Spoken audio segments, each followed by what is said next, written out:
Thank you. Good afternoon, everyone. Thank you so much for showing up for my speech today. I'm deeply honored that you came here despite the cold weather outside.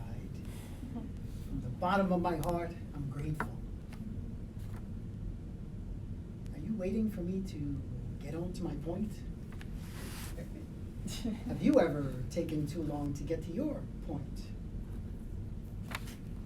If Homer Simpson was sitting in the crowd, he would shout, "Boring!" Why? Because we've heard this kind of opening hundreds of times before.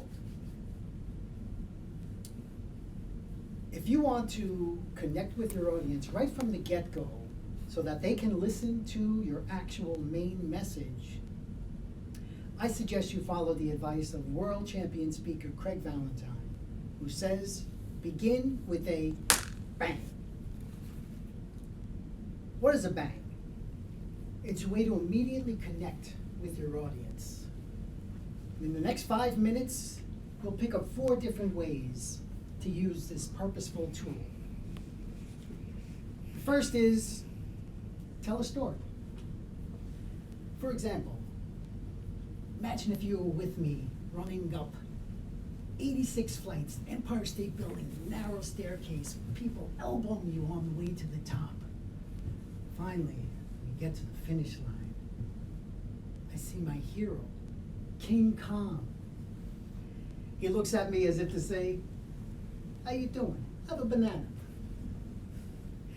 I'm like, "Mr. Kong, I need a picture with you." "Yeah, sure. Just don't use the flash. It bothers me." Here is my proof that I met King Kong at the top of the Empire State Building. That's a story opening. The second one is to ask some kind of thought-provoking question.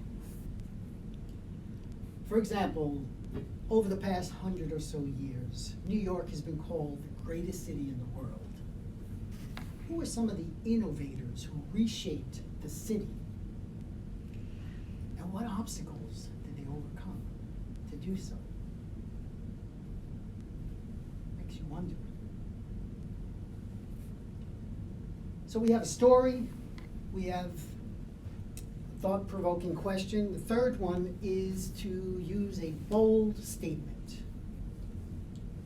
For example, young, scrappy, and hungry Cornelius Vanderbilt started his first business at age 16.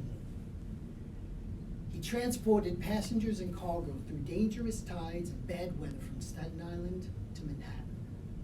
And over the next 6 decades, through diligence, frugality, and efficiency, he transformed New York into the transportational capital of the globe.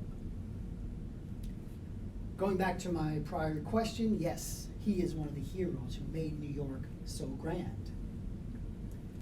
Today, there's a statue of him standing proudly in front of one of his achievements, Grand Central Terminal.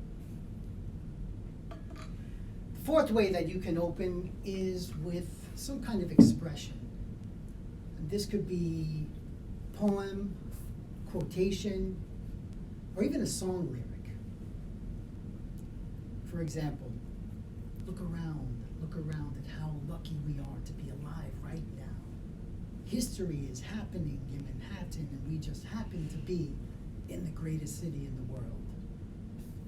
That song is called The Schuyler Sisters from Hamilton, an American musical. Anyone heard of the show? Anyone see it? Not yet. I did 12 times.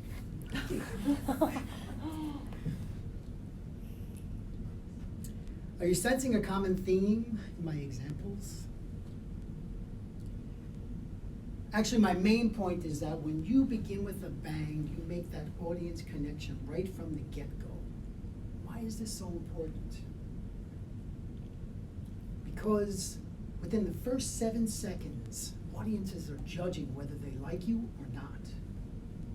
By 30 seconds, research indicates that they are deciding whether they want to continue listening to you or not.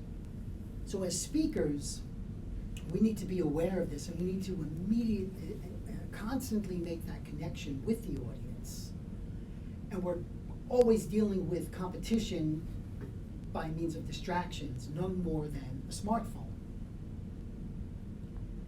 My parents raised me to be polite, to say please and thank you, and I think it's important to thank those who invite us and introduce us to speak, just not at the beginning.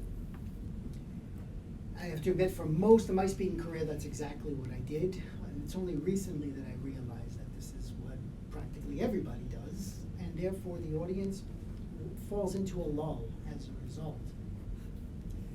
Now when I hear speakers open by saying, thank you, I'm honored to be here, you came in from the weather. I think of another speaking champion, Darren LaCroix, who says, we don't need a weather report, we were just outside. If we look at the best speakers in the world, we can find them on YouTube, whether TED Talks or championship competitions.